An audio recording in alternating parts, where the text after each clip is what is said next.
The suffering that we have, regardless of the emotion that's attached to it, is a choice in a lot of times that we make to allow ourselves to prolong that sadness. But to detach from it, that's a lot of hard work, but it doesn't negate the fact that it's not a choice. In terms of getting into yoga and meditation and those kind of practices, was there someone who you looked up to or aspired to be like? Yeah, I mean, there was a few, but I think in those earlier years when I was in LA, I mean, I wouldn't, I mean, I'd say I was inspired in LA by a lot of, let's call it the old school yoga teachers The who kind Brian of had the Brian Kests, Kests, and Eric. everyone else that kind of lived in LA in kind of the early 2000s, right? You've got Hmm. like Shiva Ray down in Venice, and you've got Andy Hmm. Carpenter kind of Yoga Hmm. Works, and you kind of all those people. I practiced with them. I was really inspired by them. I didn't really know them, right? And when I went to Australia, it was kind of, let's call it the senior teachers of Australia, who arguably were, probably the same age as we are now, but this is 20 Sure. years ago, that they were accessible to me. They actually wanted to have a conversation with me. And they wanted to welcome me in and invite me out to lunch because they all were going to lunch after the class before they all went Right. surfing.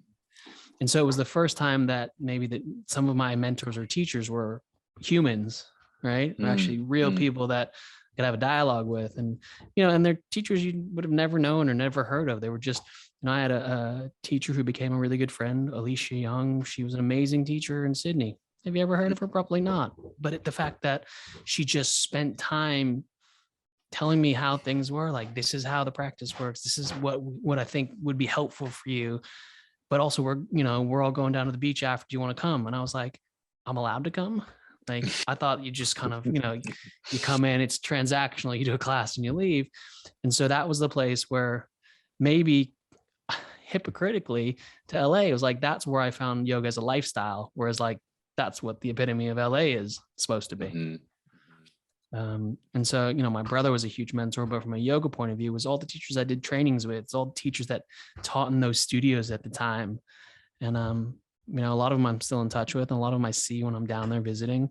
And so it is really special to me to have those early influences who are actually, big brothers and big sisters who actually said, you know what, this is a space you can be in, and gave me a bit of confidence to say, they said, oh, you should think about teaching here. You should think about doing more some stuff. You should think about doing this. And I was just always super happy just being, invited to lunch and, them remembering my name in class.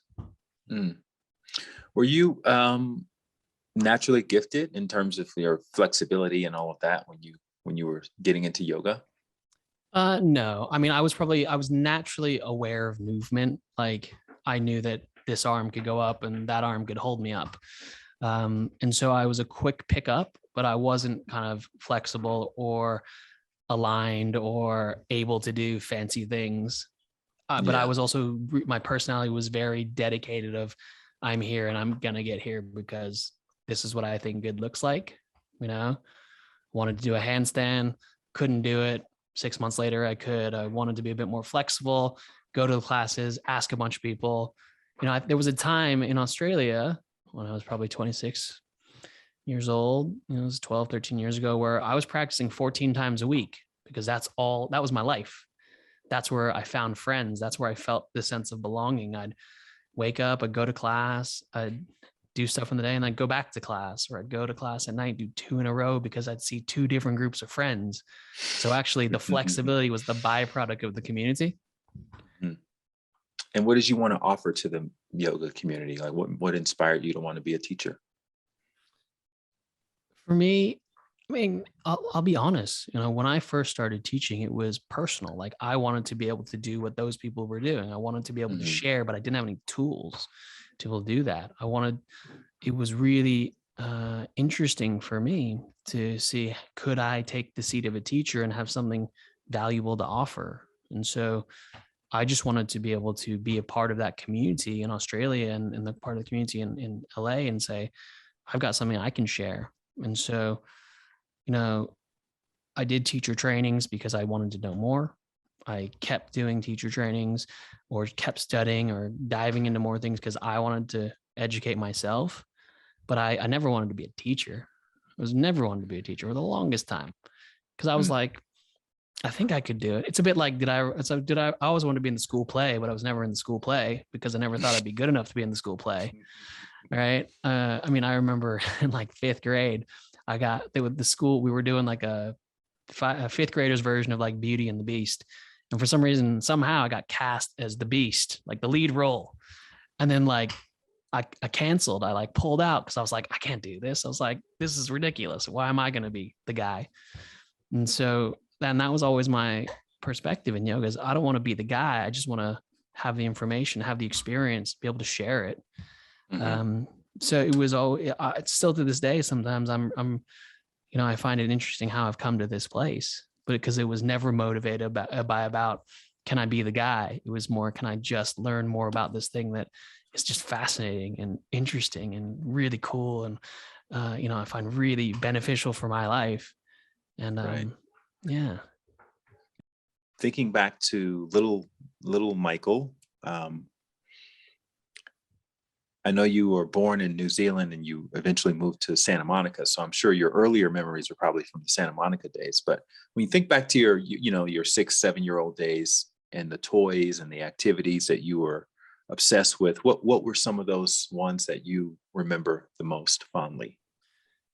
Yeah, I mean, for me, that was a real joyful time. I mean, just like this is a real joyful time to catch up with you, like you said. I mean, Mhm. we always cross paths a lot of places, a lot of different times over the years. So it's a real true humbling space to be able to catch up with you. So I appreciate being here with you and everyone here listening. For me, growing up, I mean, I grew up in Santa Monica, but I was always an individual from a family of immigrants. My ethnic background is Chinese. I was born in New Zealand. The family culturally was from New Zealand. So essentially, we had a Kiwi household in, north of Montana, Santa Monica, and so I grew up in those early years. We moved there when I was about 4 years old with a cross section of a lot of things that I remember from an early age where, like typical childhood, let's say Ninja Turtles and G.I. Joes. But at the same time, I was an All Blacks fan as a kid growing up because rugby was a big thing in our house. At the same time, I spent a lot of time early on playing piano and learning Chinese and spending time in kind of little cultural centers because that was the mixed diversity of my background and my family. So for me, growing up in those times, there was a lot of joy from a lot of different places that didn't really suit, I guess, a specific narrative. But for me, that was just my normal kind of way of growing up those years. Got it. And so you described in your book that you started doing the paper crane thing early. When did that actually start? It started when I was probably like around that time, 7, 8, 9, 10 years old. I mean, I would go as far as to say, and I asked my mom this again as I was writing the book, was it cultural? Was it creative, or was it something to, distract the children? Because, I've got an older brother or younger sister. So at the time the house was full and quite busy. But I learned it as a practice of dedication, a practice of attention, a practice of patience. And it was really about, when I first learned it from my mom, and we learned it at kind of different cultural centers and family friends and those types of things. It was about both how can we be specific in our actions and be soft in our outcomes and really have an intentionality to what we're doing. And that always stuck with me at it, from an early age to now. And it was never something that was, I must do it this way and it needs to be perfect. It was more about take time to do something that while your ego wants a certain outcome, just do it for the sake of doing it, as opposed to trying for it to get somewhere perfect or to be something better. That sounds very beautiful and poetic. Was that how your parents actually presented it to you when you were 6 and No, 7 years old? no, of course not. Of course not. That's me in perspective. In hindsight, it was, Right. let's say a couple hours before dinner, sit down and do this because there's no more homework to be done, but there's nothing else that we need to do. And, they were busy, they were working jobs and they were cooking dinner and they were, keeping the house together. And so in those initial stages, it was just a way to like keep us in one place, to keep us in the same room, to keep us relatively quiet and to keep us focused on something else. And so, I mean, I appreciate you calling me out on that because it is that sense of the hindsight says there's a beautiful kind of lesson in all this. Probably at the time it was more a frenetic way of saying sit there so I can carry on with the rest of the day. Right. So did they do it with you? Had they done 1,000 cranes? Like, were your parents crane masters and meditation gurus and you didn't No, realize it at the no, time? no, neither of that. I mean, I mean, my mother had kind of, let's say earlier on when she was younger, and it wasn't the sense of we're doing this as a tradition passed down. It was, here's a tradition that we can rebring to life and have a little bit more dedication with. I think growing up, my dad always said he did it, but obviously, I probably didn't. And it was that sense of, we learned it as a way of passing on a tradition, but in a modern era of let's do this together as a family. Got it. Okay. Hmm. So, being a family of immigrants in Santa Monica, obviously there was probably some racial stereotypes and whatnot you experienced when you were a kid. Um, Maybe some stuff your parents experienced that they may or may not have talked about in the house. What was that conversation like in the Wong household with you, your brother, your sister, your parents being Chinese immigrants in this very white Hmm. city in America? Yeah, I mean, the narrative of our house was always twofold. One was being Asian, and one was being from New Zealand or being from another Hmm. country. Being Asian being the first obvious one because you look a different way, and Wong, very easily rhymes with Ching Chong and all the other kind of racial slurs that you hear as you grow up, and it was very prevalent even in a very kind of Western liberal city like Santa Monica. But at least in that aspect, there was, we weren't the only Asian American family that were in town. We had cousins who lived down the street. And so there was a little bit more of an appreciation of kind of community there. I think early on in those years, I mean, this is kind of like the early 80s, and it sounds surprising now. Being from New Zealand was like being from another country, right? You sounded Hmm. funny because it's Hmm. American English, but slightly weirder, slightly more different, right? My parents Hmm. had really thick accents. And so now these days maybe it's a little it's easier to, we were a bit more global of a human race. Back then it's, oh, someone from New Zealand, oh, that's kind of like Australia but somewhere different, or you sound kind of funny. And I remember in school I had to put in my wallet like a photocopy of what you're called in the US a resident alien when you are an immigrant. And so I had this resident alien card that I'd have to walk around, and oftentimes, it was like my parents' way of saying you're allowed to be here. So if anyone asks you what's going on, show them this resident alien card. And that probably came from the fact that my parents were still a little bit hesitant of that sense of belonging. Like, I need to protect my children with the right tools or the right, documents to prove that we're allowed to be here. Because we came over to the US because my dad's job transferred him here. It wasn't like, we're choosing to go to America because it's a new way of life. It was just a bit like, oh, next month you guys are going to LA. So they left behind family, they left behind friends, they left behind everything. We literally only had my dad had a second cousin, as I said, or two second cousins, and they had their families, but we didn't know anyone else. And so we were always the Wongs with the funny accents who lived north of Montana, who were kind of, those guys. And they're small little Asians who were kind of funny and they sound a bit funny. And so it was always, we were always a little bit on the fringe of any kind of bubble for those first few years of being there. And as a kid, you feel that quite heavily, right? You feel that you walk straight into elementary school and someone's already calling you out because you're Asian. And because at the time, obviously I had a different accent, and my parents, kind of spoke funny when they picked me up. And, in my school lunches, I had stuff that probably weren't in your school lunches. And, sometimes it's, you've got Asian food and snacks, and other times you've got like little, let's call it like New Zealand sweets and treats and meat pies and things that just fundamentally are different. And so people sometimes find challenge with differences. And especially as a kid, it's a lot of impact on your upbringing. Were there any mantras or ideologies that your parents would echo to you and your siblings when you guys were growing up? Any of that kind of immigrant wisdom that you remember? Yeah, I mean, I wouldn't say that it was like strong singular mantras or like statements that we kind of kept above the kind of fireplace. But our family was very much about, you always belong, you're allowed to be in this space, you're just as good as everyone else. Mm. And those were things. My parents are very, very loving. They're very, very supportive, and my dad's very outgoing. And so he kind of took the brunt of it, of making a lot of space for us. So he was the soccer coach, he was the Boy Scout leader, he was like the first to volunteer at the Christmas tree lot where we were kind of working over the summer. And so he kind of put himself out there in the firing line to take, the flack or the slack or the airtime for the family. So we felt a bit more, welcomed, because he was already, assistant coach on the soccer team. So naturally we get to start on the team and we get to be part of the conversation. And so we didn't really feel a lot of those resistance early on, because my parents made it a very conscious decision to put themselves out there so that we felt that we kind of belonged in those spaces. What about you? Like coming up as a teenager, did you put yourself out there much, like in school, and did you join different clubs and activities and sports and everything like that? I mean, I joined everything because it was a way of finding out who I was.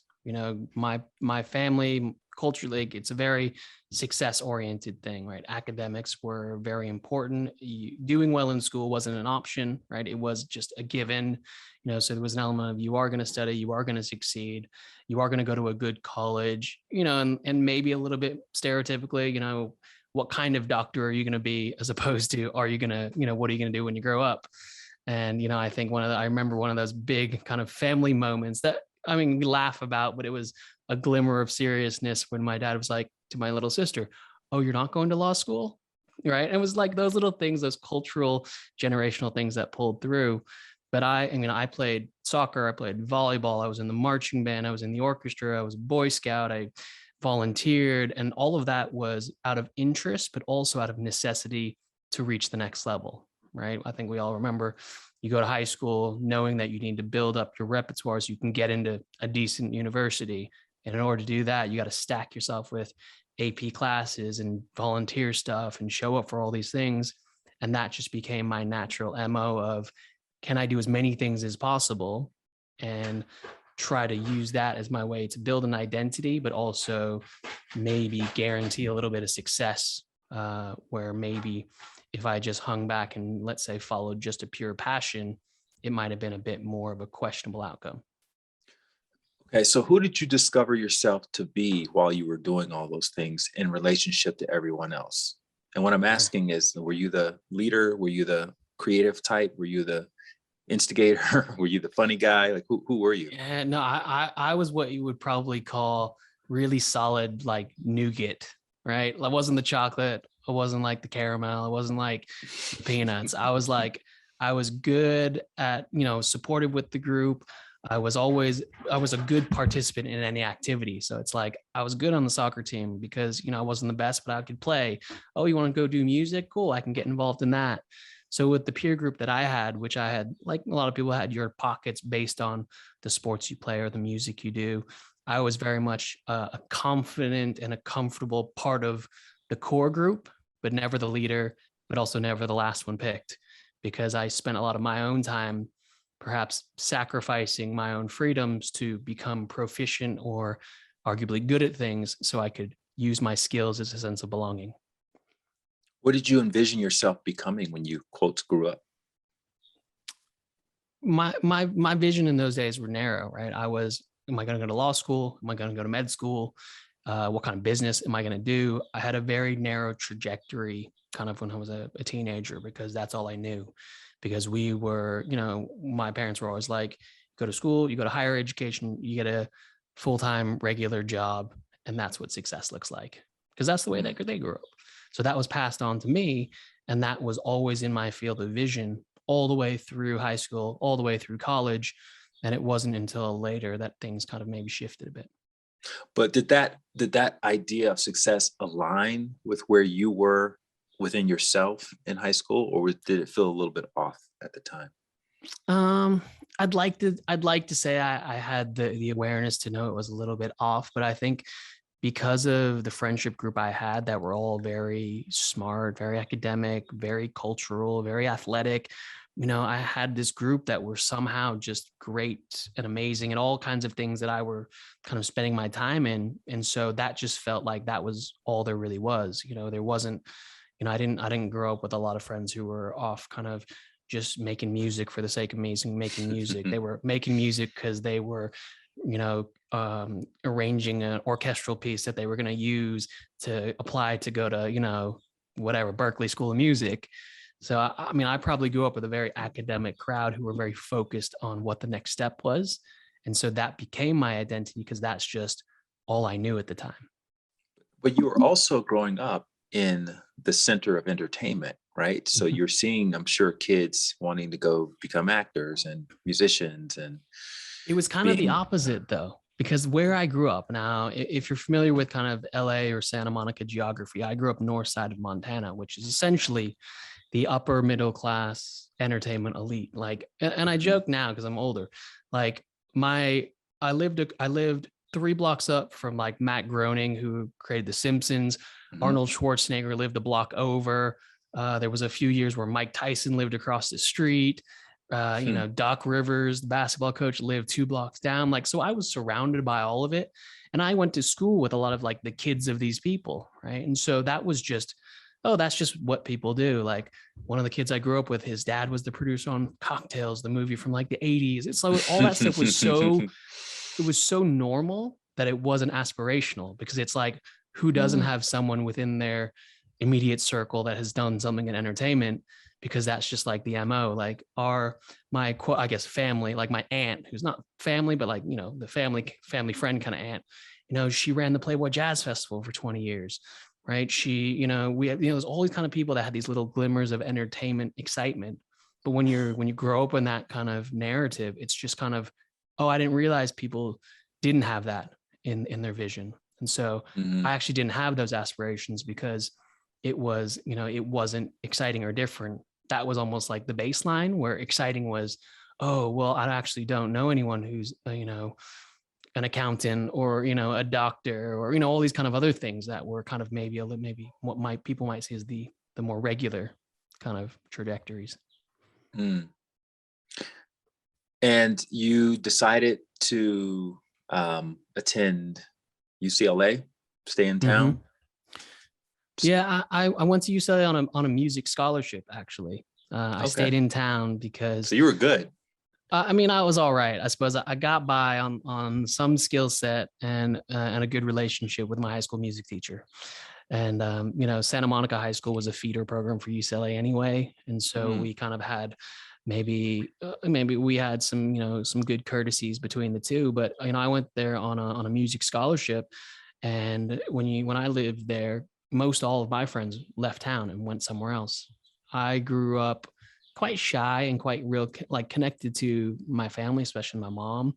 So I was actually scared to leave. So I was like, I don't want to leave because I'm not sure I can do this by myself. Right. I had such a supportive childhood that like I'm really close with my mother, my parents, and my brothers and my sisters. And so I was like, I'd like to stay because maybe being here, I feel a bit more comfortable. I was adverse to change. I was resistant to kind of picking up and going to a brand new city and having to be an adult. So getting the scholarship, being able to be at UCLA, being able to stay in LA, it ticked a lot of boxes. So it very quickly became the only choice that was suitable for me at the time. That's interesting because obviously that shifted a little bit later. I'm curious to hear how that whole thing shifted. But first, I want to ask about the cranes. Did you do 1,000 at this point? Are you still doing them every now and again? What occasions are you doing them other than to impress women? You mean like back then? Yeah, when you were like in college. Yeah, I mean, so you can kind of use paper cranes kind of the same way as you might like buy some flowers or write a nice kind of greeting card. Oftentimes we would put them, or I'd put them, with a birthday card, or, they're the same way as you might use, kind of like, you might gift someone like £5 on their birthday or give them a little red envelope, so I would always add them to birthday presents. I would go through phases where I'd feel a bit kind of spun out and I go, okay, cool. I'm just going to sit here, not count them, but just spend some time doing them. I think, in those earlier years, and it's taken a bit until I've got older to actually go, I'm going to make this a thing. I'm going to do 1,000. I'm going to do the whole year. I probably didn't have the patience back then to get through it. And it was more about, this is just something to do in a moment where I'm trying to kind of regain some grounding or use it as a nice creative way to add some of myself into a different situation. So all your friends and close associates had received paper cranes from you at one point or another in Yeah, their life. yeah. I mean, a lot of people would have got them usually in like a birthday card. It's like you put it inside the birthday card and you kind of fly it out with the card through the mail. These days, like we would include them in like anytime we're sending out books or sending out a manual for a training or sending a thank you card to someone who's, sent a nice note or something like that. It always in my family was just a very simple and gentle kind of way offering that showed that you had done more than just write thank you in a card, right? Because Sure. this right, folding a crane, if you're doing it really well, maybe 5 minutes. If you're not doing it that well, 10 minutes, right? So it shows an act of giving time, not just giving words or giving money or giving kind of sweet pleasantries. Hmm. At the same time, you could do this in your sleep. I mean, you've pretty much mastered it at this point. I You've mean, done now so I many of can. them. Yeah. I mean, I've done thousands in my life now at this Yeah. point, but it's also the fact that it's sometimes you're doing it for speed because you're trying to do some for something, but sometimes you just do it because it's just a simple practice. That's just a Yeah. nice way to pass time. And then actually, like all other meditative, contemplative practices, it just brings you back into something simpler. Okay. So how did you shift away from this sort of narrow mindset of becoming a lawyer or a doctor and then ultimately majoring in music, which has nothing to do with that, right? So maybe I don't know if there's some tension between you and your family around that, but to working in Hollywood, and I'm assuming you were a party promoter for several Uh, years. I worked in a private membership community and I did entertainment marketing and events. But I mean, the backstory behind that is actually my parents would never saw anything that I did as negative. They were super supportive. And I think most of all, the pressures that I felt about being successful in school or being, a lawyer or a doctor, that was me just interpreting maybe Mm, our family life, and my parents are super, super supportive about everything, right? My brother actually, he went off and my brother has got like his master's in entrepreneurship and runs like a digital agency and insurance. And my sister's like in media. And so everyone did all kinds of different things. I think for me, when I went to university, went to UCLA, I had the first time in my life this sense of personal accountability where mhm. growing up in high school, I was kind of friends with the same kids I was friends with since I was 10 years old. You just kind of added more as you got through high school. But like my core group of friends, we were friends since we were 10. So Right. when I got to UCLA, I generally started over with like one friend. And so it was this kind of new exploration of being a little bit older, maybe a little bit less in the drama of any kind of high school narrative and just being saying, what do I actually am interested in? What do I like to do? Like that freshman year of UCLA, I did obviously had to do a lot of music, but I did like art class. I did like a tap dancing class. I did astrophysics. I did like a stats class. And then, I did all kinds of random classes because I genuinely had no idea what I was going to do with my life. Mhm. I mean, I'll be honest, I took the music scholarship because I wanted to go to UCLA, not because I wanted to be a musician, right? It was a means Gave to an end. This means to an end. But as soon as I got there, I was like, I don't actually know what I want to do. I was like, I Mhm. definitely don't want to be a lawyer or a doctor because that's just not that interesting. But you know, when you get to college, you don't actually know what's at the end of the tunnel, and you don't even know half the classes you're signing up to. I remember signing up to astrophysics because I went to this orientation where people were like trying to sign up for classes, and then a few people on the floor that I lived on were signing up for that class. So I was like, okay, cool, I'll do that too because I know a few people that are signing up for this class. No idea what was going on, but it led me to making some friends in that class, and that kind of gave me a few kind of the next dot connected the next dot that connected the next dot that ended up leading me into allowing myself to experience a lot of things as an adult that actually allowed me to figure out, do I actually like it, as opposed to should I be doing this, or is this a productive means to an end? Right. And you mentioned somewhere, I think in an article, that you did your best work as an adult in the early years between Yeah. 9 to 5, but not 9 a.m. to 5 p.m., 9 Yeah, p.m. to and so 5 a.m. and it's true. I mean, at that point now, it was kind of that antithesis of what I was saying earlier. Is that now I was in college, I was like the local, so I was like one of the only kids from LA because everyone else who went to UCLA kind of like came in from like Middle America or East Coast or Northern Yeah. California. So all of a sudden, I was like the kid who knew everything that was going on. but I didn't know that much. I just know that like you should take Olympic instead of, Wilshire. And, if you're interested in like getting a good burger, go here and not there. And so all of a sudden I was the inside scoop. And so I think I always had a gravitational pull to the arts and creative things for music and other things like that. But I never had the confidence to think I could do any of it. Like I had friends who have now become like A-list actors, who are like musicians and artists and doing amazing things. And they were like that since we were kids, right? But I was always like, oh yeah, no, I'll do that. But I'll just chickened out because of like, oh, I'm the academic kid or like whatever. And so in university, I got to explore that stuff. And one of those things was entertainment. What is it like to go? I worked at the Grammys for like 4 years in the summertime, or not sometime in the whatever window that is, February, where I would go and just volunteer my time to help like be like a runner around. But I got to like go to the show every year. And all of a sudden I'm like backstage having one-on-one chats with whoever celebrity or artist. And I'm actually getting an insight on these worlds.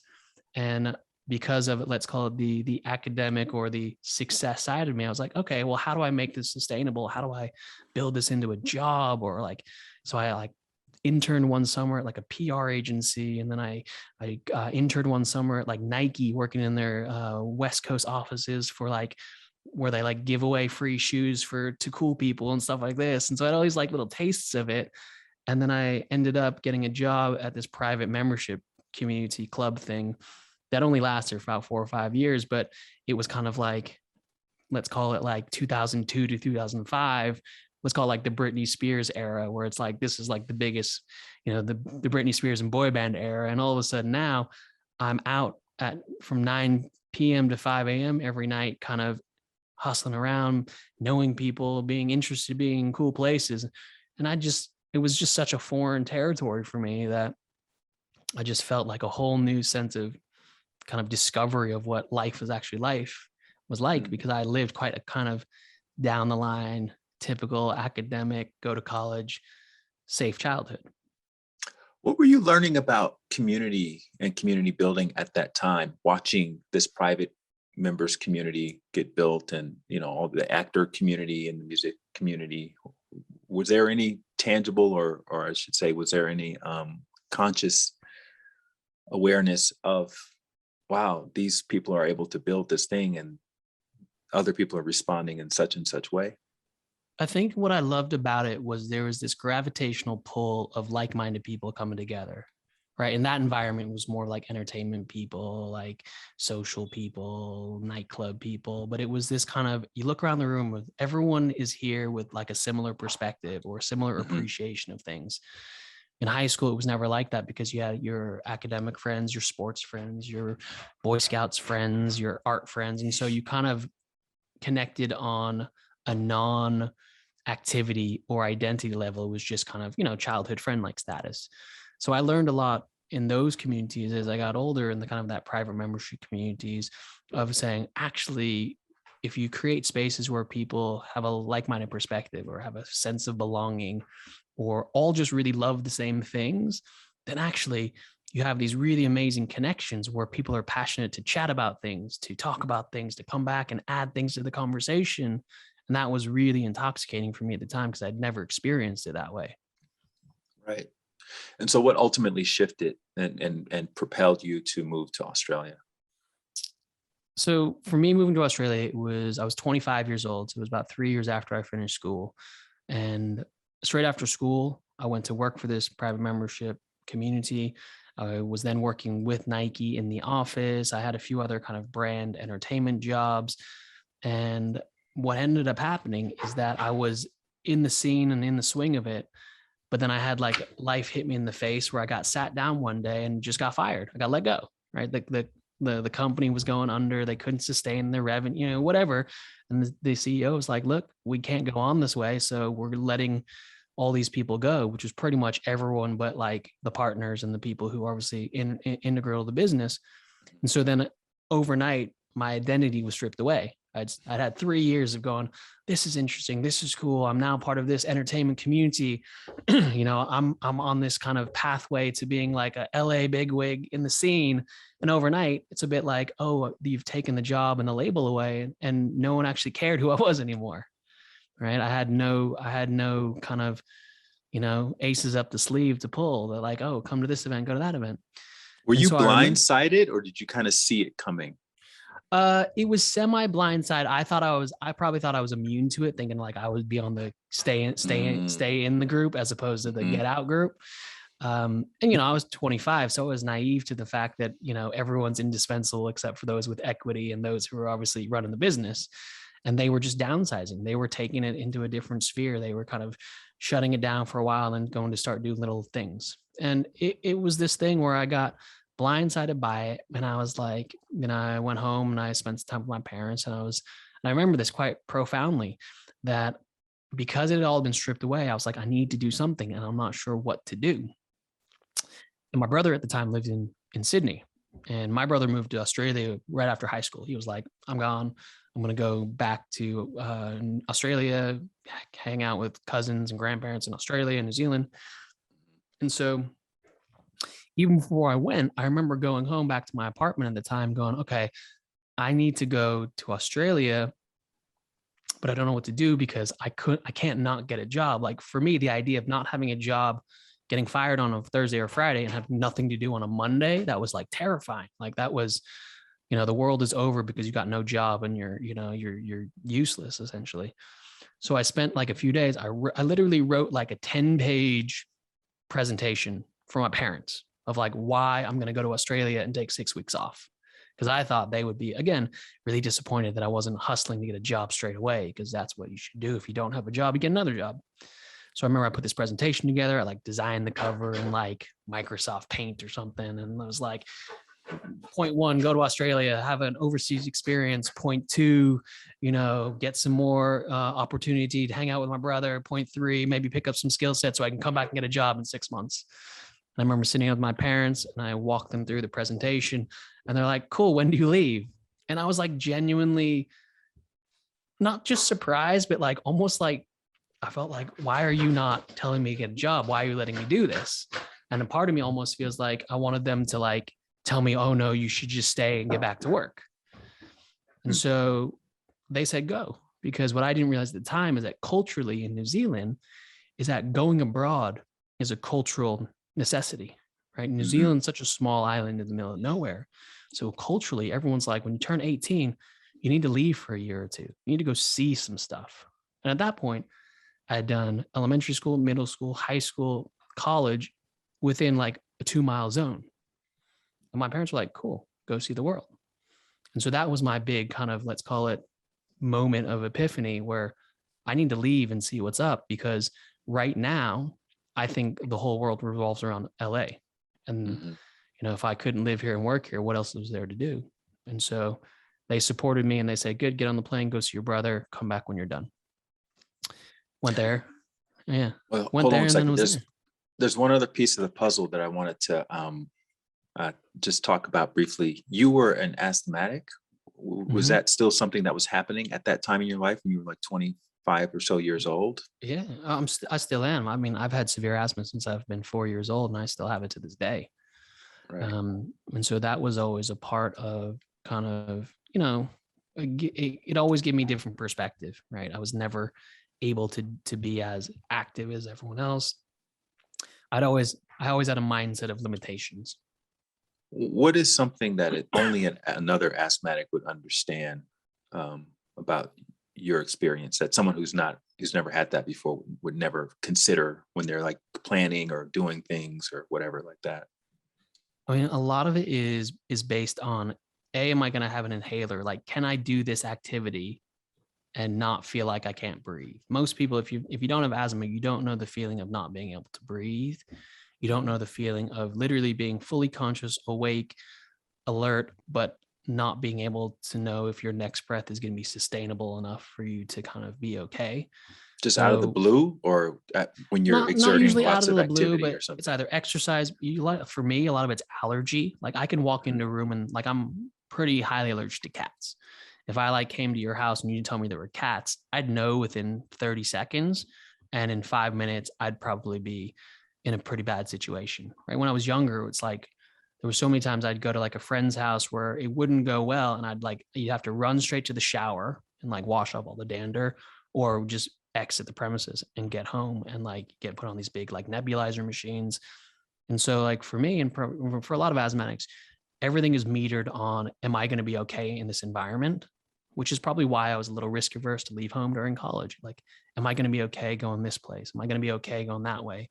Because it's always the sense of, if things don't go okay or I get a asthma attack, how am I going to come back from that? Like, am I going to be near an inhaler? Am I going to be able to get home or to a hospital? So those were always additional factors. Like even now, if I leave the house for a day, say I've got meeting a bunch of friends or going to a meeting and I'm leaving at like 8, I'm not going to come back till 8. If I get to like, say like lunchtime and I'm like, oh, okay, well, maybe I need a little puff of my inhaler because it's like a dusty environment, or I kind of sprinted up a hill or whatever, and I don't have one, that sends me into an immediate little bit of a panic of like, oh, am I going to be able to be okay the rest of the day? Right. You're metering the way in which you're going to be able to be in all these different environments. So I'm always a little bit of risk averse in those environments because I know that even from a physical point of view, I might feel discomfort if I'm not prepared. Yeah, and you shared a beautiful story in the book about your mom kind of helping you in those situations by uh, using a very simple phrase when she was trying to help you find your breath. Yeah, I mean that's the mantra I've always used, in my life, and something that's essentially the essence of what we do, which is just breathe. And and that's something that has a lot of personal meaning, not just, let's call it, general meaning and profound awareness. But for me, I hear it in my mind the way that my mom would say it to me, not just me reciting it to myself. Right. Yeah, she would say over and over, just breathe, just breathe. And it's funny because I've known you as the just breathe guy forever. Yeah. And I never thought much about, I just thought, oh, that's a clever way of, getting people to meditate. Exactly. But that has a very deeply personal meaning for you. But it's also important for me that my story doesn't have to be everyone's story. And so we always do talk about it. Yeah, it's a simple way of reminding ourselves to be aware and these types of things. But I always find if I can weave a little bit of my own story or a little bit of my own kind of meaning into the projects that I'm doing, it supports me, knowing that the work we're doing supports others. Right. All right. So you're in Australia. You've taken a few yoga classes in LA. Mm-hmm. You're staying where, in your brother's couch or something? What happens next? I'm staying on my brother's couch, and I did the typical thing where he's like, come down, you can stay on my couch, get a job working at a restaurant on the beach, spend a month hanging out, having fun, go back to LA, get your next job, get back to it. And obviously at the time, I did not just a few, done quite a lot of yoga back in LA. And this was more of the case of like, go to class, have some fun, do a practice, whatever. But it wasn't a real serious thing in my life until Australia, because a lot of things were taken away. And the only things that were left were, okay, well, I'm in Australia. I don't really know anyone. I'm staying with my brother, but he's got his own friends, his own schedule, his own job. I literally have nothing to do. So for me, it's a bit like, okay, well, where feels like a comfortable place to meet people, to feel a bit like I can kind of understand this world is cool, go to the studio. And so at the time I lived in Sydney, kind of not near the beach, but kind of in the city area. And I started going to a studio there called Power Living, which is still around today. And, and I just found a lot of people who loved yoga, really cool people. Like, it was my first time meeting a lot of Australians and New Zealanders who just happened to go to the beach and practice yoga, go out for lunch on a Tuesday, and just have a different way of life that I was so foreign to, because I was like, why are you guys not in an office right now? It was like, because my job is, I'm a teacher of this, or I'm an artist, or I'm a surfer, I'm a professional surfer. All these things, I had met people who had just never been in my, on my horizon. And, all my friends, again, were very typical corporate America kind of trajectories. And this was a place of like creatives, artists, athletes who that was their actually jobs and way of life, people, chefs, stuff like that. And so for me, it was just a really beautiful experience that I ended up I just stayed. I was like, my brother was like, you going to go home soon? I was like, no, I'm going to get a job and stay and do some things here. And, I was able to, be able to sustain myself. I did more yoga stuff. I did more meditation stuff. I did teacher trainings. I went on retreats, and I just kind of gave myself permission to live a little bit, which I hadn't done before then. I was 24, 25, and it kind of really shifted the way I saw kind of what was important for me. That was probably the place where I found myself a little bit more, or for the first time, with a little clarity. What inspired the move to London? So when I was in Australia, it was 2011. And by that point, I'd been there for about 4 years. And I had an honest chat with a friend, and he was like, if you're going to stay in Australia, this is like a friend in LA. It's like, if you're going to stay in Australia, you're pretty much going to be here forever now, because Australia's a big island in the middle of nowhere. You're kind of not behind, but everything's slightly a bit different. And it was a bit like, you either stay and you're there for good and you teach at the studios and this is your life, and that's great. But if you want to see something else in the world, now's the time to do it, right? Because I was still 28 at the time. It's like, if you want to see more of the world, like Europe, and I'd never been to Europe. Literally had never been to Europe. I'd been to LA, a few cities in the US, and New Zealand, Australia, right? Because when your family is 10,000 miles away, any holiday is always go visit the grandparents, go visit your cousins, go visit your aunts and uncles. And so I made a conscious choice to, again, pick up and leave everything and move to London. And for me, I was okay with that. Like, I was comfortable because I had always been the outsider. Like, I'm not saying I would happily pick up and leave London tomorrow, but like, I'm not attached to the city. I'm attached to having experiences. And for me at that point, London was a different experience. And because I had a New Zealand passport, I literally could move there overnight by just filling out a piece of paper, which as an American growing up, you're like, you can't do that. And so I had this almost this lottery ticket to go see the rest of the world. But I had a short timeline because of the way things work, because you had to do it before you were like 30 years old. And so it was a bit like, you go now or you're going to miss that window and you can never go. And so I kind of pulled the pin and just up and moved. And you told a story about your first Christmas in London. Can you share that story of what happened and how that affected the rest of your stay there?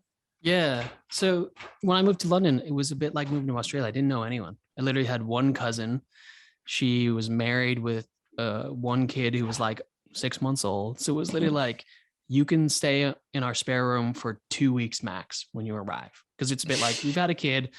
I'm going to do the family thing and let you stay. But there's a pretty hard timeline on this thing because you're still an adult. So you're 28 years old, 2 weeks is good enough to get yourself here, sort yourself out and get out.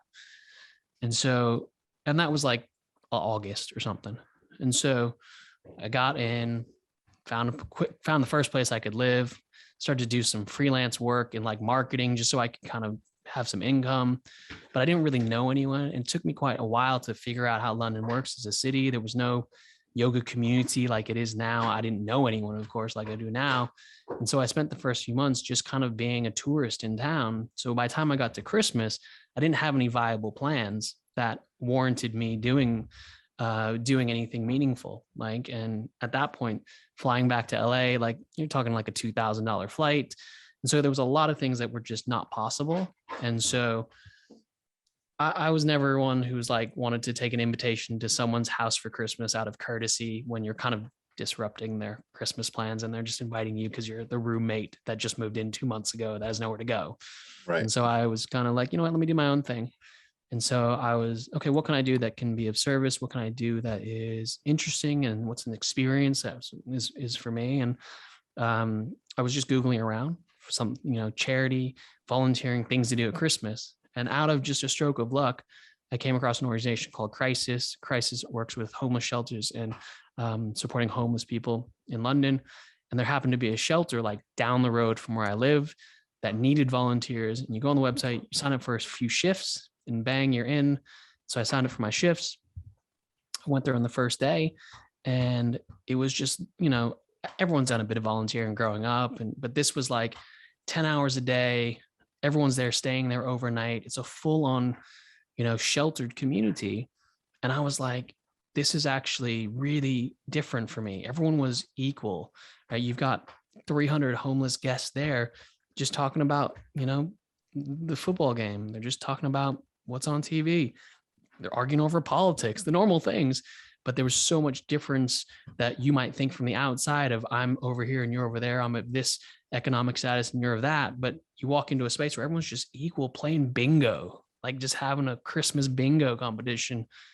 And for me, that felt like the most belonging I had ever had in London at that time. And so I ended up going back every single day and volunteering 10 hours a day for 2 weeks from like the 19th of December all the way through like New Year's, because that was my Christmas family at that point. That was my experience of being of service to support, but realizing actually they were supporting me by just treating me like a human in a city I didn't know anyone.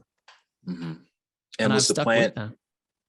Was that? That's awesome. Was the plan to get a yoga teaching position somewhere and start doing that full time, or?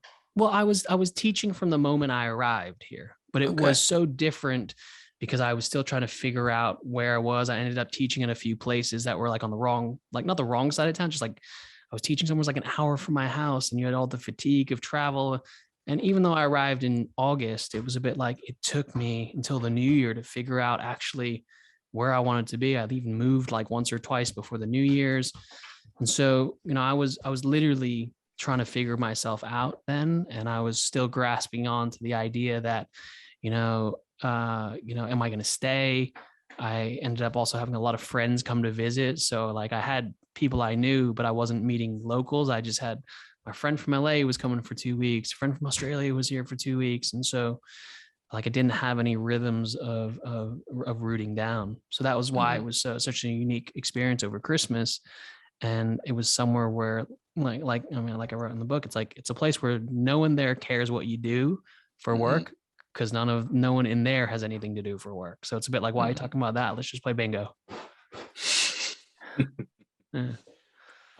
Talk about the Boys of Yoga, because that happened around that time as well, right? Yeah.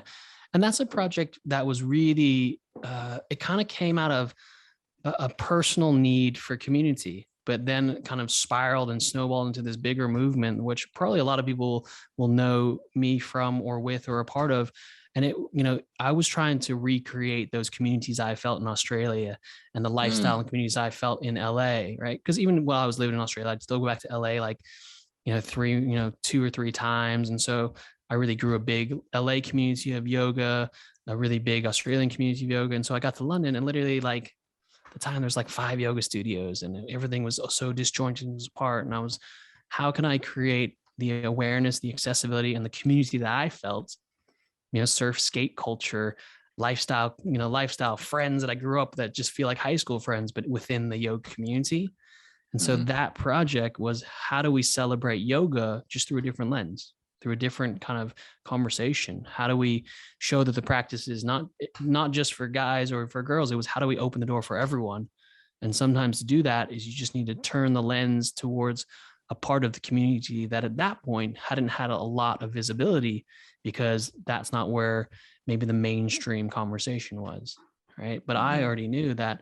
I mean, you and I didn't know each other back then, but we come from a similar kind of space of like, why would you not want more of your boys from high school doing this kind of work and this kind of practice? Why would you not want your brother or your cousin? Why wouldn't you want someone to enjoy what you enjoy when all they're doing is just getting stuck at the door because the sign above it says yoga? Right.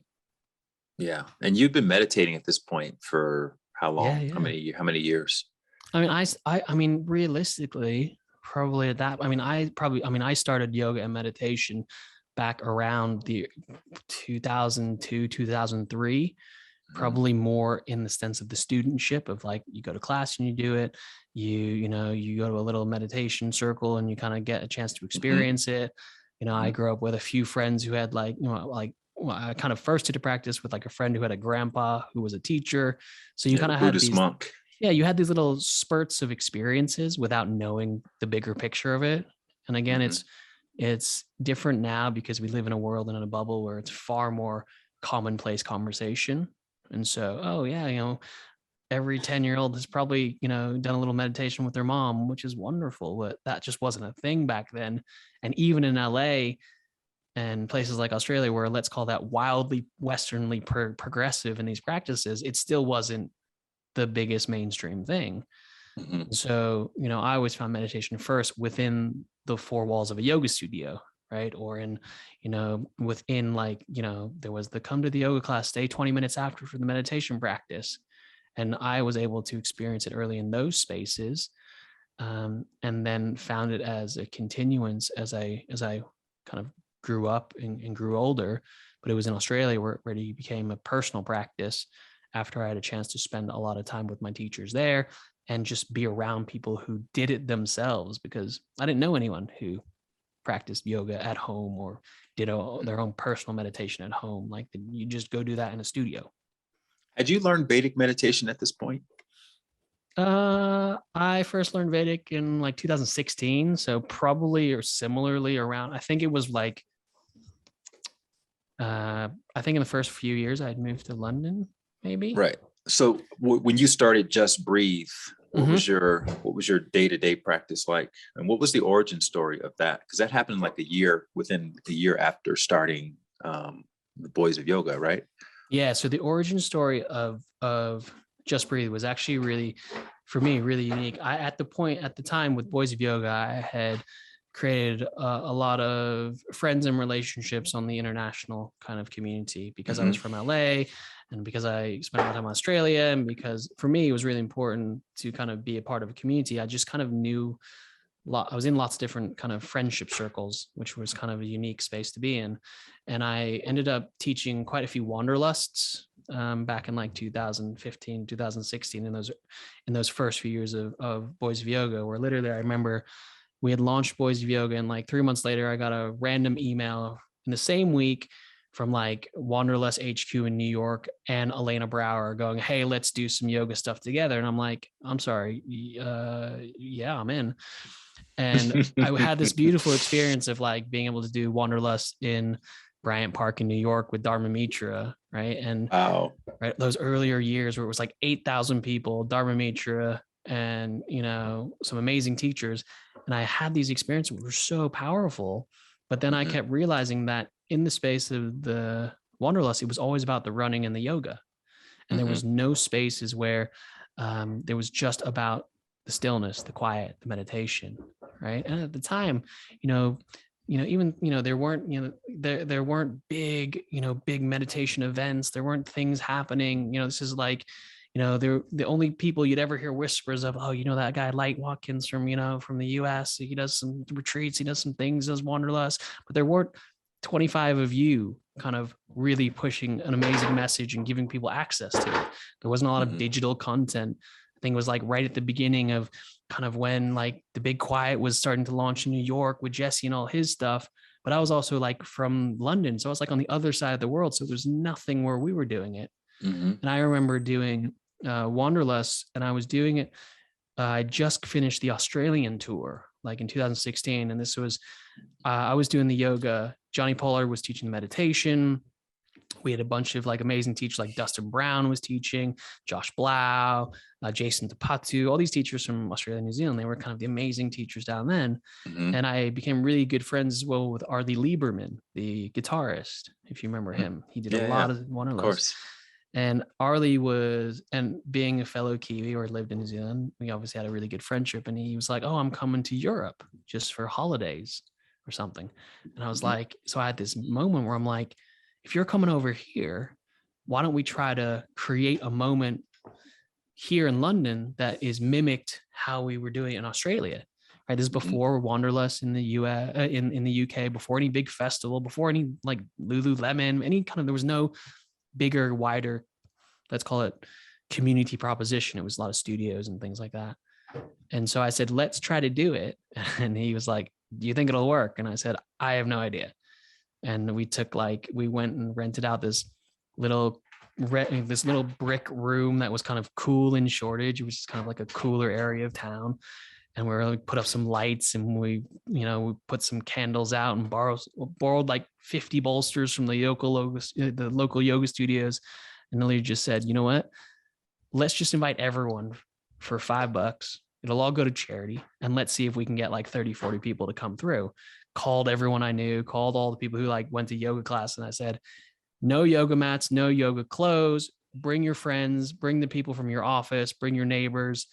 And we're going to come and do an evening of meditation and live music." And so it was like, for me, it felt really risky to move away from the yoga conversation at that point, because we're doing a lot with Boys of Yoga. I was traveling already a lot for teaching, but I felt this need to, how do we create access to the everyday lifestyle general public, where come in your suit and tie, that's cool. Bring your dog, cool. Bring your parents and come, and just not like, and we still say this today, like it should be the most uneventful event you've been to, right? It should be an uneventful evening. And on that first day, like we literally were like chomping at the bit, going, what's going to happen? What's going to happen? And that was like 300 people who showed up, 300 people who generally had no idea what they were there for, other than like, I'm at this cool event maybe, and there's some music, some live music and some meditation thing. And from there, it just kind of snowballed and spiraled, and we were inspired, and we did the first one, then we did the second one, then we did the third one. And then, we ended up doing 2 or 3 a year up until the pandemic. And we did, one with 1,000 people at the Tate Modern Museum in the Turbine Hall. We did one with a couple thousand people at the British Museum, all these cultural institutions and museums and event places and theaters were like, come in and help us create a moment of community that represents the fabric of London, that isn't just about, being in a studio. And I never been to a Just Breathe event, but I obviously knew about them and heard about them. And I was doing my thing in LA called The Shine, Exactly. and which I was inspired by the Conscious Club in Australia, in Sydney. Did you ever go to those Conscious Club events? I never went to a big one. I kind of went to, how they sometimes did like not like the after party, but like they Yeah, had the some mini of like the ones. side of mini events and stuff like that. Yeah, yeah, But yeah, yeah. But I was at Jesse's first Big Quiet, and yeah, so it was so awesome to see all these things happening on these different continents. All it right, was so really, listen. but Yeah, just go I was ahead. on that thing. It was really important and interesting for me, because like all of those things kind of all sprung up around the same 12-month window in like Hmm. 4 different places around the world. But what was really inspiring for me is being either like connected to or one step connected to. It's like I wasn't friends with Jesse at the beginning of it, because I only met him through like Johnny and Josh and Through that Johnny, community. yeah. And and it's all those Hmm. kind of connections, but everyone was doing amazing similar things. And it was great to finally see that actually we weren't just yoga and meditation and wellness in the corner in those little studios behind closed doors. It's, oh wow, we're doing it with live music. There's spoken word, there's conversation. I remember coming to your guys' Shine event in London and going, this is, everyone's like, oh wow, are you offended that they're now doing another Just Breathe style event in London? It's like, no, because like there's no such thing as too many. And like light is the guy that you want to go and spend this experience with. I mean, I don't know if you remember me coming to that event, but I think Yeah, I do. I was like, I was so like, it was amazing to see that there were more things happening here, because a lot of time in London, we just defer to America and go, Hmm. oh, well, they're doing it there, so let's just look at that stuff. And it felt homegrown, even though I wasn't British, or I am now, but Yeah. it didn't feel like there was homegrown things happening here, which is really important to me, because a global yoga community, a global wellness community, a global meditation community only makes sense if there's participation from places that are everywhere. Yeah. Yeah, no, I could keep talking about this because I have a lot to say about starting movement and stuff. But I want to Yeah. shift a little bit and talk more about your book, and because it kind of caught me by surprise. First of all, I didn't know you had a book coming out the same day that I had a book coming out, and then Neither. second of all, it was very similar. I felt in in intention, and even the way it was laid out, Even and like the color palette, like the all these color things. palette, everything. And it was, and I didn't get a chance to read it until recently. And it was like, I'm a super fan of your book. And if anyone's listening to Thank you. this and you are a fan of knowing where to look, you would love this book. So Simbazuru, it means, it literally translates as what again? 1,000 paper cranes? A Yeah, 1,000 thousand. paper cranes. Yeah, 1,000 paper cranes. Okay. Yeah. So where did that? I was out. I would have expected that you were going to write a book about meditation, Yeah, just yeah, breathe, that whole brand, blue and white or whatever. yeah, yeah. And you come out with this other thing, and it's so well written, and it's so thoughtfully curated, and Thank it's you. so gentle, as you say, and um and you have these little proverbs and axioms, and I was curious, did you, I don't mean to insult you, but did you come up with all of those Yeah. yourself, or those like Yeah. old wisdoms that you heard growing up or something? Or because those were like, it's like, where have you been writing all this stuff, man, and how are you such an amazing writer? I mean, Like that thank you. I mean, story with Koa that opens the book, did you write, like, is that a yeah, story that you literally created, and or yeah. was that like an old tale you heard and put it in No, your own words? so to give a little context, I never fancied myself as a writer growing up, right? My sister was the creative one. My sister was like full scholarship for arts, and she went to Boston College on a full ride. She was like valedictorian. Like my sister was like the golden child. My brother was like the responsible one. I was kind of just like left to my own devices to kind of like carry on as the narrative that's been set. So I never, I was never fancying myself as a writer. And the only reason I ever got into writing books is because of the Boys of Yoga movement, where one of my friends was also a student and did like retreats with us. She was a book agent, and she's like, you need to turn this into a book. And I was like, how would I do that? And she's like, well, you've got the project, you've got, everything that's on the website, build that and just create it into a book. And so I did that for the first book, and that went well. And that was more of, let's call it a celebration of what that project was. And then after she read that and people started reading that, they said, oh, the writing is good. And I was like, okay, I mean, I enjoyed this process. And so this was kind of, let's call it 2019, pre-pandemic. And they were saying, or she was saying, okay, you need to write another book because I think you've got some great things to share. And so people don't know this, but I had actually spent the last 12 months pre-pandemic developing some new book concepts, right? And I kind of had done the thing where, I mean, you know this from writing a book, you write a whole proposal, you submit it, you hope that someone arbitrarily says it's great, and then it gives you a green light to go write the book, right? Mm-hmm. A lot of times, there's a lesson in that of why do we wait for permission to do things that are interesting? But nevertheless, I was developing this book. And at the time, the book I was working on, and I say this quite joking, the book was called The Uncertainty of Everything, right? Mm-hmm. And I had gotten to the point where I was ready to pitch the book, and pandemic hit. And so I have this book that we're pitching, and my agent and publisher was like, there's zero chance this book is going to work this year. They're like, this is not the book that anyone's going to want to pick up.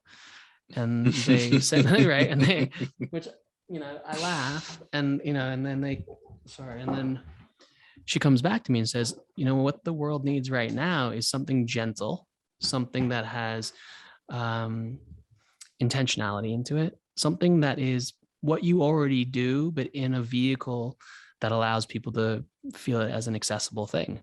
So I sat around for about 2 weeks going, what the F? I just wrote you a 20-page proposal about the book I've been working on for 12 months. And I was having this conversation with my mom, and she's like, just write what you know, like write simple things, write things that you like. And then I kind of had this epiphany moment, because we had always used paper cranes at Just Breathe for like the last 5 years. Like every event, there's paper cranes. People, that's how people say hi. It's kind of how we mitigate awkward small talk, by just putting out a bunch of paper and instructions and letting people kind of, when you kind of normally at an event have like a cocktail hour or mingling hour, we would just go, here, spend half an hour folding paper cranes. And so it became this thing of, how do I use that metaphor that's so personal to me and let that be the narrative or the anchor for a new book. And everyone loved it. And it was during pandemic, and this goes actually back to the asthma thing. I was in the high risk group of pandemic, where I wasn't allowed to leave the house for 3 months. Like I didn't get past the front door for the first 90 days of the pandemic. And so that's when I kind of just had some time to go inward and say, well, actually, how would I bring this to life? What's important for me?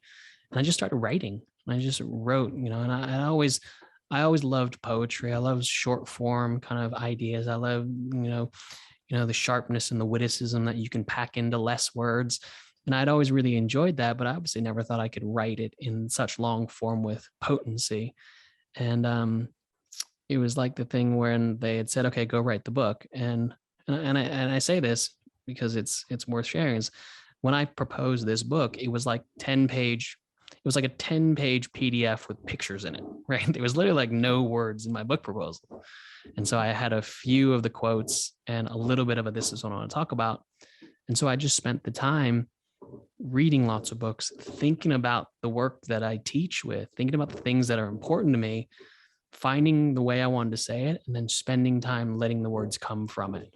And I appreciate you saying that about a lot of the proverbs in there, because a lot of people say like, where'd you find all these things? And I wrote them all, but they kind of just came to me. It's not like I had a process of writing. It's like, oh, this is a thing. And, I mean, you've said this to me before, that sometimes you just need to make yourself available to let it kind of pass through you and out on the page. Mm-hmm. And a lot of those things just came in those quieter moments of the early part of 2020 last year. And, I actually for once gave myself the time and permission to sit down and actually say, let's put a lot of the wisdom on paper and see how it comes out. Was Nikki Priest involved at the very beginning when you were doing that proposal with the photos? So Nikki Priest is my creative partner. She's the brains, the hands, the designer behind Boys of Yoga, behind Just Breathe. Every single piece of content or shiny thing that I've ever been a part of, it's because of Nikki Priest. And, over the years, everyone's always been like, oh, everything you do is so well polished, so well designed, so well put together. That's because Nikki Priest has worked on that with me. And what people don't realize is she is an amazing painter, illustrator. Every single thing in that book is hand painted with kind of like charcoal chalk. She then scans it in and colors it up. But the way it worked is I gave her the proverb and then she brought it to life. Or is that Gus in the background?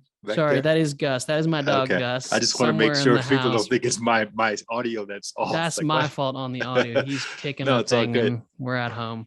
And so that's the case where, she kind of helped to bring things to life based on the words that I gave her. She said, this is what it could be. Or we did a lot more kind of deep dive research, and we looked at, in Asian cultures, these things mean these things. And there's a lot of hidden Easter eggs within those illustrations. Even if you look at which way something's facing, or count how many birds are in the background, or what way, what kind of mouse it is, or I love it, man. I did the same thing with my book. Yeah, I had all these Easter eggs in the illustrations, and it took a long time and a lot of back and forth to finalize that. And yours was even I think yours was 2-3 layers deeper than mine, because you were also showing people how to fold a paper crane throughout the book, which is mind blowing. There's so many levels of messaging and imagery and subtle consciousness, that means a lot coming from you. It's just amazing, man. It was one of the most special books I think I've ever experienced. Oh, well, thank you so much. And I appreciated all the effort that went into that. I mean, it's amazing to hear that. And I appreciate those who pick up on all the subtleties, and the subtleties are the book has so much depth for those who seek further into it. Like, we spent weeks on what kind of paper. Like, we wouldn't do the book unless it was hardback. We wouldn't do the book unless we could use this paper. We wouldn't do the book unless we could have certain things printed on certain pages. The amount of back and forth, because for us, it was, say the proverb, there's a proverb that actually came really late in the book to the process, like 3 weeks before we had to go to print, when we were kind of an awkward number of pages. And so there's a proverb in there that says, a butterfly only lands on quiet hands. Right. And that was something. That one. It's a beautiful one. It's one of those things that sometimes I look back and go, I can't believe that came out of my brain in the camera, because it's one of those things that kind of just feels quite timeless. And so then with Nikki, she was like, okay, well, if we're going to do butterflies, it has to be this butterfly, because this is the butterfly that has this kind of spiritual essence to it. It has to face this way. It has to be flapping. It can't be still. And so if you were someone who really loved that kind of stuff, you could, it's almost like there's a whole secret background to the book as well that we just did for ourselves. So we knew it could be a timeless thing that holds up. And like all those proverbs, because I actually have a lot of them framed around my house. You could just, there's about something like 36 proverbs in there. even if you just pulled those out all individually, there's just a lot of like timelessness to that. And that was really Mm-hmm. important to make that feel Mm-hmm. like a timeless bit of sharing that people could digest or just go, yeah, I get it. I feel that. No, yeah, it was, man, the integration is just genius level integration. Thank you, And man. I now I'm appreciate excited it. about going back and trying to see if I can find some of these Yeah, Easter and the eggs. one thing I will say, because you mentioned it, there's a story in the prologue, which is a story, the only part of the book that's, let's call it arguably fiction. Like there's a story at the Mhm. beginning where it talks about a little girl named Koa who goes to visit her grandpa in the hospital, and it kind of explains or shares the metaphor that anything is possible with a blank sheet of paper, right? It's like the preface to Right. folding, which for me was a huge risk. I literally I wrote it and showed my team, and I was like, can I put this in the book? And everyone was like, I'm not sure, because it's not really what the book's about. And then other Yeah. people were like, this actually really sets the tone. And it made it into it made it into the international version of the book. So if you get the book anywhere outside the US, it's in there, but it didn't make it into the US book because Damn of it. logistical things like number of pages that they wanted in the book and things like that. Hmm. But luckily, the book is now it's in like 35 odd countries, and it's like translating like 12 languages. But the US one doesn't have that. But for me, it's in the audiobook. So if you do the audiobook, you can hear it. But that was Hmm. actually one of my favorite parts about that whole book. It was writing that kind of first, 8 Where did pages. that story come from, man? I mean, why a little girl? Why hospital? Why is she taking the train? Like, where did that even? Where'd you get that idea? I think a part of me really wants to be a fiction writer, and I just haven't Mm, had the courage to write fiction. And that was, brother, I you guess, have to write a novel yeah, because you are gifted. thank You're you. gifted. Yeah, that You was an make me on wonder, ramp like, to what am me. I? What? How am I calling myself a writer? And this guy's Oh, out well, here. no, thank you. That means a lot. There was a lot of symbolism there. Like Koa is the name of my niece, right? Koa is my niece, and that was the Mhm. story of her having the experience with my dad and him Ah, imparting wisdom onto the family through possibility. interesting. Yeah, So yeah, everything's layered in metaphor. Everything's layered in either overt wisdom or subtle.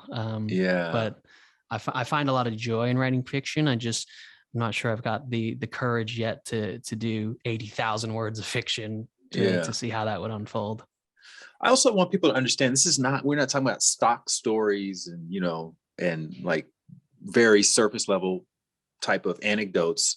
Can you share just the story? One story that really kind of it made me stop in my tracks was the one about the teacher. You were in this meditation experience, and and some woman was crying and sobbing and stuff, and the way the Yeah. teacher responded to that. Can you share just Yeah. that story briefly? Yeah, I mean, and that's a real story as well. This is a story of an experience when I was in Australia. I was literally just going to class as a student, and we were in a practice. It was meditation practice, and this woman had come in, and she was obviously noticeably upset. She was crying. She was sobbing. She was in the back of the room, kind of tearing up and right, taking airtime. And basic human nature is to coddle the person, ask them how they're doing, how they feel okay. But and that was essentially what everyone was doing, because it had gone on for like 5-10 minutes or whatever it was. But the teacher essentially interjected finally and said, why are you stealing everyone's experience? Like, why are you disrupting this moment? Why are you being selfish in your suffering? Like, why are you choosing to suffer in this moment? And obviously, she didn't receive that well. It became a little bit of a back and forth, and she obviously stormed out, and kind of, it was that sense. Hmm. And, obviously, it was a bit like you could hear like a pin drop. Everyone was just like, I Shocked. mean, it's like if you, being the nicest guy in the world, almost Right. felt like you were having a go at someone. Like, why are you disrupting the room and choosing your suffering over everyone else's experience? You just wouldn't expect that to come out of your mouth. But then Hmm. when you step back from it, and the lesson you draw from it is that it was the idea that the suffering that we have, regardless of the emotion that's attached to it, is a choice in a lot of times that we make to allow ourselves to prolong that sense of sadness or uncomfortableness. Now, not with everything in the world, but in a lot of cases, for us to prolong our suffering or our misery is a Hmm. choice but to detach from it, to move on, to grow from it, that's a lot of hard work in that, but it doesn't negate the fact that it's not a choice. And so that was Yeah. the lesson I took from that, is that there's a difference between suffering and pain, that suffering is a choice that we make, even if it's a hard choice to do the opposite or an easy choice to continue the suffering. But for me, I was literally like, I was like front row to this thing exploding in front of me, first on the side of the woman going, that is wildly out of order. And then going to the other side going, I get it. And then years later going, I understand it. Right. Yeah. And the exchange between the woman and the teacher, where the woman is like, don't you see my pain? And he says, no, I can't see it. All I see is your suffering. It's so like, wow, it's another level. And again, yeah. No, and I say this with a lot of inspiration and reverence to teachers like you and teachers like Johnny and teachers that I've sat with. These are the types of things that I've always, sometimes you hear things go into your brain and then it bounces around and you kind of then make a metaphor of it your own way out of it. These are the types of things where, a lot of these maybe are a spark of inspiration, but a lot of it is just my interpretation of the way I have heard things or understand things or can explain things a different way. But that experience and that moment where it was, I don't see your pain, I just see suffering. It's one of those things where your mind just explodes in the moment and you go, oh, right. And then it stays with you. And then it forms a baseline of a new thought or a new perspective. Mm-hmm. So how is your idea of success evolved to today? Where are we at with it? Yeah, success for me is it's arbitrary, it's subjective. Success really is, it's not really markered by anything, because growing up, success was this school, that job, that income level, right? And I was, again, in those early years, I was lucky where I got into that school, I got that job, I got that income level. So I kind of ticked boxes. So then it became, what is success? As I moved into like this world of yoga and meditation, early success was that festival, that studio, that workshop, those conversations. And so again, I was lucky, maybe because I was a man, because I was Asian, because I was American living in the UK, because I was Australian. I had a lot of things that, and I don't want to speak for anyone else, but it was pretty easy for me to stand out because I had a list of differences just by being myself. Right. So I was quote unquote unique, right? Asian male yoga teacher who teaches meditation, who lives in London, but also is American, right? And so I became an easy token of the practice. And so I was elevated in a lot of conversations. So I'd always kind of achieved different benchmarks that I thought was success. Now, for me, success is just freedom to do what I want with my day, to, be able to facilitate a training or an event and see people actually have those transformations that I had, right? To see people actually go, oh, wow, this is actually, I still teach a lot of 200-hour teacher training programs. And those are some of the most special moments, because those are the first moments where people go, oh.